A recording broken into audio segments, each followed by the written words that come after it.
ತುಂಬ ನರ್ವಸ್ ಆಗ್ತಿದೆ. ಮುಂಚೆ ಎಲ್ಲ ವರ್ಷಕ್ಕೊಂದು ಪ್ರೆಸ್ ಮೀಟ್ ಆಗ್ತಿತ್ತು, ಅವಾಗ ಎಲ್ಲರೂ ಸಿಗ್ತಾ ಇದ್ರಿ. ಇವಾಗ 3 ವರ್ಷ ಆದಮೇಲೆ ಕಾಂತಾರದ ಕಾಡಿನ ಪ್ರಪಂಚದಿಂದ ಊರಿಗೆ ಕಾಲಿಡ್ತಾ ಇದ್ದೀವಿ ಇವಾಗಿನ್ನು.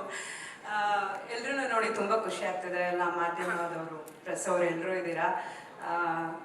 ಹಾಗೆ ಎಲ್ಲರೂ ಇಲ್ಲಿಗೆ ಬಂದಿರೋದಕ್ಕೆ ಥ್ಯಾಂಕ್ ಯು. ಆ ಎಲ್ಲ ನಮ್ಮ ದೇವರುಗಳ ಆಶೀರ್ವಾದದಿಂದ ಇವತ್ತು ನಮ್ಮ ಸಿನಿಮಾದ ಬಂದು ಫಸ್ಟ್ ಕಾಂಟೆಂಟ್ ಆಚೆ ಬಂದಿದೆ. ನೀವೆಲ್ಲರೂ ನೋಡಿದ್ದೀರಾ, ಎಲ್ಲರೂ ಇಷ್ಟಪಟ್ಟಿದ್ದೀರಾ.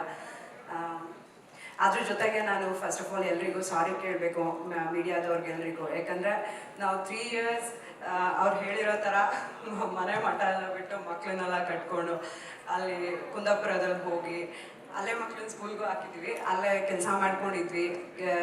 ನೆಟ್ವರ್ಕ್ ಇರ್ತಿರ್ಲಿಲ್ಲ, ಕಾಡಲ್ಲೆಲ್ಲ ಶೂಟಿಂಗ್ ಇರ್ತಿತ್ತು. ತುಂಬ ಸಲ ತುಂಬ ಇವೆಂಟ್ಗಳಿಗಾಗಿರಲಿ, ಇಂಟರ್ವ್ಯೂಸ್ಗಳಿಗಾಗಿರಲಿ ಕಾಂಟ್ಯಾಕ್ಟ್ ಮಾಡಿರ್ತೀರ. ಮಿಸ್ ಮಾಡಿದ್ದೀವಿ, ರಿಷಬ್ ಬಂದಿರಲಿಲ್ಲ. ದಯವಿಟ್ಟು ಯಾರು ಬೇಜಾರು ಮಾಡ್ಕೊಳ್ಬೇಡಿ. ಏನು ಬರಬಾರ್ದು ಅನ್ನೋದ್ರದ್ದು ಯಾವುದೇ ಆಲೋಚನೆಗಳಲ್ಲ. ಈ ಥರದ್ದು ಒಂದು ಕೆಲಸ ಆಗಬೇಕಂದ್ರೆ ಅದಕ್ಕೆ ಅಷ್ಟು ಟೈಮ್ ತೊಗೊಳತ್ತೆ. ಆ ಥರದ್ದೊಂದು ಡೆಡಿಕೇಶನ್ ಬೇಕು. ಸೊ ಇನ್ನು ಮುಂದೆ ಹಿ ಈಸ್ ಆಲ್ ಯುವರ್ಸ್. ಅದಕ್ಕೆ ಸಾರಿ ಕೇಳ್ತೀನಿ.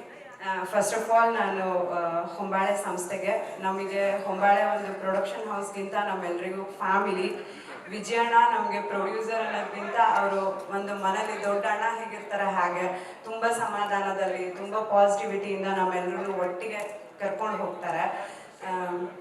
ಅದ್ರ ಜೊತೆಗೆ ನಾನು ವಿಜಯಣ್ಣನಿಗೆ ಒಂದು ಸ್ಪೆಷಲಾಗಿ ಒಂದು ಥ್ಯಾಂಕ್ಸ್ ಹೇಳಬೇಕು. ಯಾಕಂದರೆ 5 ವರ್ಷದ ಹಿಂದೆ ರಿಷಬ್ ಒಂದು 1 ಲೈನ್ ಕಥೆನ ಹೇಳಿದ್ರು ಒಂದು ಫೋನಲ್ಲಿ. ಇವತ್ತಿಗೆ ರಿಷಬ್ಗೆ ಸಿನಿಮಾ ಪ್ರೊಡ್ಯೂಸ್ ಮಾಡೋದಕ್ಕೆ ತುಂಬ ಜನ ಮುಂದೆ ಬರ್ಬೋದು, ಬಟ್ ಆವತ್ತಿನ ದಿನಕ್ಕೆ ಆ ಸಿನಿಮಾದ ಬಜೆಟ್ ತುಂಬ ದೊಡ್ಡ ಬಜೆಟ್ ಆಗಿತ್ತು. ಅಣ್ಣ ಫೋನಲ್ಲಿ ಹೇಳಿರೋ 1 ಲೈನ್ ಕಥೆನ ಕೇಳ್ಕೊಂಡು ಕಾಂತಾರನ ಮಾಡೋದಕ್ಕೆ ಒಪ್ಕೊಂಡ್ರು. ಅದರಿಂದ ಕಾಂತಾರ ಆಯಿತು.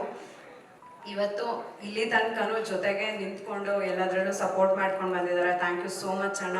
ಹೀಗೆ ಯಾವಾಗಲೂ ಪಾಸಿಟಿವ್ ಆಗಿ ಒಳ್ಳೊಳ್ಳೆ ಕೆಲಸಗಳನ್ನು ಒಟ್ಟಿಗೆ ಮಾಡ್ಕೊಂಡು ಹೋಗೋಣ.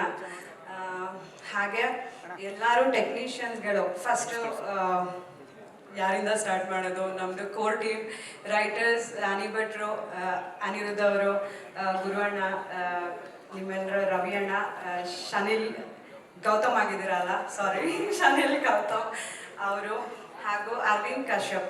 ನಾನು ತುಂಬ ಮಿಸ್ ಮಾಡ್ಕೊಳ್ತಾ ಇದ್ದೀನಿ. ಅವ್ರ ಪೇರೆಂಟ್ಸ್ ಇಲ್ಲೇ ಇದ್ದಾರೆ. ಅರವಿಂದ್ ಒಂದು ಬ್ಲೆಸ್ಸಿಂಗ್ ನಮಗೆ. ಅರವಿಂದ್ ಒಬ್ರು ಟೆಕ್ನಿಷಿಯನ್ ಮಾತ್ರ ಅಲ್ಲ, ಅವರು ರಿಷಬ್ ಬಂದು ತಮ್ಮ ಆಗಿ ಪ್ರತಿಯೊಂದು ಎಲ್ಲರೂ ಹೇಳ್ತಾ ಇದ್ರು ರಿಷಬ್ ಇಷ್ಟು ಪರ್ಫೆಕ್ಷನ್ ಅಂತ. ಅದ್ರ ಜೊತೆಗೆ ಅರವಿಂದು ಅಷ್ಟೇ ಪರ್ಫೆಕ್ಷನ್. ಅವರಿಬ್ರ ಜೊತೆ ಕೆಲಸ ಮಾಡಿದ್ರೆ ಐ ಥಿಂಕ್ ಎಲ್ಲಿ ಬೇಕಾದರೂ ಕೆಲಸ ಮಾಡ್ಬೋದು ಅನ್ಸುತ್ತೆ. ಅಷ್ಟು ಜೊತೆಗೆ ನಿಂತಿದ್ದಾರೆ. ನನ್ನ ಕಾಸ್ಟ್ಯೂಮ್ ಬಗ್ಗೆನೂ ಎಲ್ಲರೂ ಮಾತಾಡ್ತಾ ಇದ್ರು. ನನ್ನ ಕಾಸ್ಟ್ಯೂಮ್ ಅಷ್ಟು ಚೆನ್ನಾಗಿ ಕಾಣಿಸೋದಕ್ಕೆ ಅರವಿಂದ್ ಅವರು ರೀಸನ್.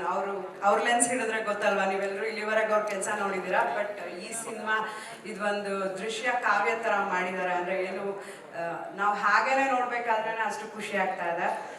ಅರವಿಂದ್ ಇವತ್ತು ನಮ್ಮ ಸಿನಿಮಾದ ಕೆಲಸದ ಮೇಲೆ ಕೂತಿದ್ದಾರೆ. ಅವ್ರು ಬಂದಿಲ್ಲ. I am missing him so much. Thank you Arvind. Writers ನಮ್ಮದೊಂದು ಕೋರ್ ಟೀಮ್ ಇತ್ತು. ಅರವಿಂದ್, ನಾನು, ರೈಟರ್ಸ್ ಎಲ್ಲರೂ. ರಿಷಬ್ದು ಎಲ್ಲ ನರೇಷನ್ಗಳು ಎಷ್ಟು ವರ್ಷ ಅಂದರು ಆ ನರೇಷನ್ಗಳನ್ನ ತೊಗೊಂಡು ಕರೆಕ್ಷನ್ ಇಲ್ಲಿ ಬಯಸ್ಕೊಂಡು ಆ ಸ್ಟೇಜಿಂದ ನಿನ್ನೆ ಟ್ರೈಲರ್ ನೈಟೆಲ್ಲ ಕುತ್ಕೊಂಡು ಮಾಡೋವರೆಗೂ ಎಲ್ಲರೂ ಒಟ್ಟಿಗೆ ಇರ್ತಿದ್ವಿ. ಸೊ ತುಂಬ ಖುಷಿ ಆಗುತ್ತೆ. ಈ ಸಿನಿಮಾಲಿ ನನಗೆ ಕಾಸ್ಟ್ಯೂಮ್ ಡಿಸೈನಿಂಗ್ ಮಾಡೋದಕ್ಕೆ ಅವರೆಲ್ಲ ಹೇಳಿರೋ ಥರ ಹೊರಗಡೆಯಿಂದ ಯಾರಾದರೂ ಬರ್ಬೋದಾಗಿತ್ತು. ನನಗೆ ಕಾಸ್ಟ್ಯೂಮ್ ಡಿಸೈನ್ ಮಾಡೋದಕ್ಕೆ ಅವಕಾಶ ಕೊಟ್ಟಿದ್ದೀರಾ, ನನ್ನ ನಂಬಿದ್ದೀರಾ. ಸೊ ಹೊಂಬಾಳೆ ಆ್ಯಂಡ್ ನಮ್ಮ ಡೈರೆಕ್ಟರ್ಗೆ ಥ್ಯಾಂಕ್ ಯು ಸೋ ಮಚ್. ನಂಬಿಕೆ ಉಳಿಸ್ಕೊಂಡಿದ್ದೀನಿ ಅಂತ ಅಂದ್ಕೊಂಡಿದ್ದೀನಿ. ನನಗೂ ತುಂಬ ಟೆನ್ಷನ್ ಆಗ್ತಿದೆ. ಸಿನಿಮಾ ಆಚೆ ಬಂದು ನೀವೆಲ್ಲರೂ ನೋಡೋವರೆಗೂ ನನಗೂ ಅದೊಂದು ಟೆನ್ಷನ್ ಇದೆ.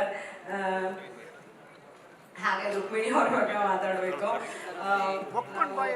ರಿಷಬ್ ನಿಮಗೆ ಗೊತ್ತು, ಅವರು ಊರಲ್ಲೆಲ್ಲ ಶೂಟಿಂಗ್ ಮಾಡಲ್ಲ, ಸ್ಟುಡಿಯೋನೆಲ್ಲ ಶೂಟಿಂಗ್ ಮಾಡಲ್ಲ. ಕಾಡು ಮೇಡು ಬೆಟ್ಟ ಗುಡ್ಡಗಳಲ್ಲೇ ಅವ್ರ ಶೂಟಿಂಗ್ ಆಗುತ್ತೆ. ಸೊ ಅಲ್ಲಿ ಎಲ್ಲ ಕಡೆನೂ ಪಾಪ ರುಕ್ಮಿಣಿ ಅವರು ಆ ಸಾರಿ ಆ ಜ್ಯುವೆಲ್ರಿ ಎಲ್ಲ ಇಟ್ಕೊಂಡು ತುಂಬ ಪೇಷನ್ಸಿಂದ ತುಂಬ ಚೆನ್ನಾಗಿ ಆ್ಯಕ್ಟಿಂಗ್ ಮಾಡಿದ್ದಾರೆ. ತುಂಬ ಚೆನ್ನಾಗಿ ಕಾಣಿಸ್ತಾ ಇದ್ದಾರೆ. Thank you ರುಕ್ಸ್.